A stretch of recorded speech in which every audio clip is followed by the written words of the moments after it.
Hi అండి, నేను మీ Shilpa Vinay. Welcome to Vinci kitchen.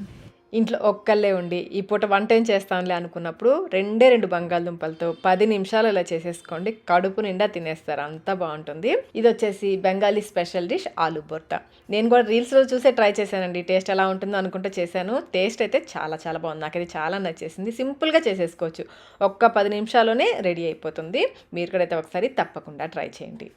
ముందుగా బంగాళదుంపలు నేనైతే చిన్నవి 2 తీసుకున్నాను, ఒక్కరికి సరిపడా చేస్తున్నాను. మధ్యలో కట్ చేసేసి కొంచెం సాల్ట్ వేసి కుక్కర్లో 4-5 విజిల్స్ వేయించేసుకోండి. ఇవి ఉడికేలోపు మరొక పక్కన స్టవ్ పైన ప్యాన్ పెట్టేసుకుని కొంచెం నూనె వేసేసి, నూనె కాగిన తర్వాత 2-3 ఎండుమిర్చి వేసుకోండి. నేను చిన్నవి కాబట్టి 3 ఎండుమిర్చి వేసాను. ఒకటేమో కారం తక్కువ, ఇదేమో కారం బాగా తక్కువ ఉన్నకాయ, బ్యాడ్గికాయ అంటారు కదా అది. మిగతా 3 మామూలు కాయలు. వీటితో పాటుగా 7-8 వెల్లుల్లి రెబ్బలు కూడా వేసేసి వీటిని బాగా ఎర్రగా వేయించుకోవాలి.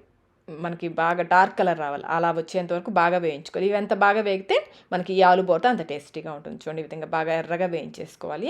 ఇప్పుడు వీటిని తీసేసి ఒక ప్లేట్లోకి వేసేసుకోండి.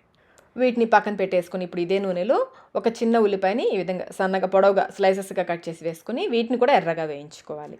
బెంగాలీస్ అయితే ఈ ఆలు బోర్తాని ఆవ నూనెతో, అంటే మస్టర్డ్ ఆయిల్ అంటారు కదా, దాంతో చేస్తారు. నేనైతే నువ్వుల నూనెతో చేస్తున్నాను.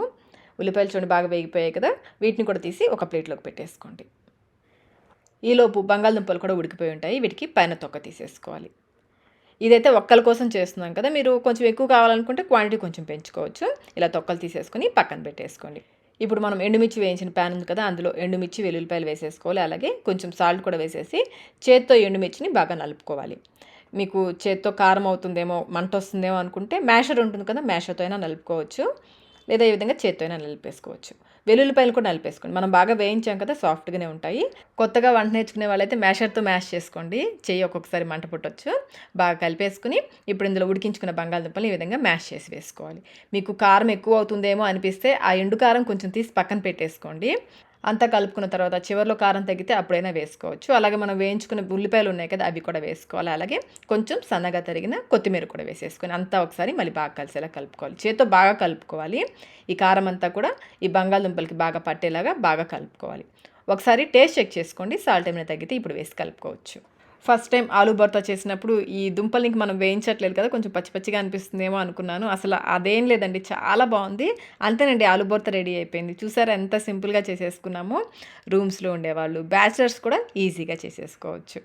వేడి వేడి అన్నము, ఈ ఆలు బర్తా, దీనికి కాంబినేషన్గా ఒక వేయించిన పచ్చిమిర్చి, ఇంకా పైనుంచి కొంచెం ఆవ నూనె ఉంటే ఆవ నూనె వేసుకోండి, నువ్వుల నూనె ఉంటే నువ్వుల నూనె వేసుకోండి. వేడి వేడిగా తింటుంటే అసలే మాకు వాతావరణం బాగా చల్లగా ఉందండి, కొంచెం స్పైసీగా చాలా అంటే చాలా టేస్టీగా అనిపించింది. ఈరోజైతే ఇంకా బాగుంది, ఫస్ట్ టైం చేసిన దానికంటే ఈరోజు ఇంకా టేస్టీగా అనిపించింది. మరి మీరు కూడా ఈ ఆలు బొర్తనైతే ఒకసారి తప్పకుండా ట్రై చేయండి. స్పైసీ ఫుడ్ ఇష్టపడేవాళ్ళు మధ్య మధ్యలో ఈ పచ్చిమిర్చి కొరుక్కొని తింటుంటే ఇంకా బాగుంటుంది. మరి మీరు ట్రై చేసి మీకు టేస్ట్ ఎలా అనిపించిందో మాకు కమెంట్ రూపంలో తెలియచేయండి. వీడియో నచ్చినట్లయితే లైక్ చేయండి, మీ ఫ్రెండ్స్కి ఫ్యామిలీ మెంబర్స్కి షేర్ చేయండి. ఇలాంటి మరిన్ని రెసిపీస్ కోసం మన ఛానల్ని సబ్స్క్రైబ్ కూడా చేసుకోండి. Thank you.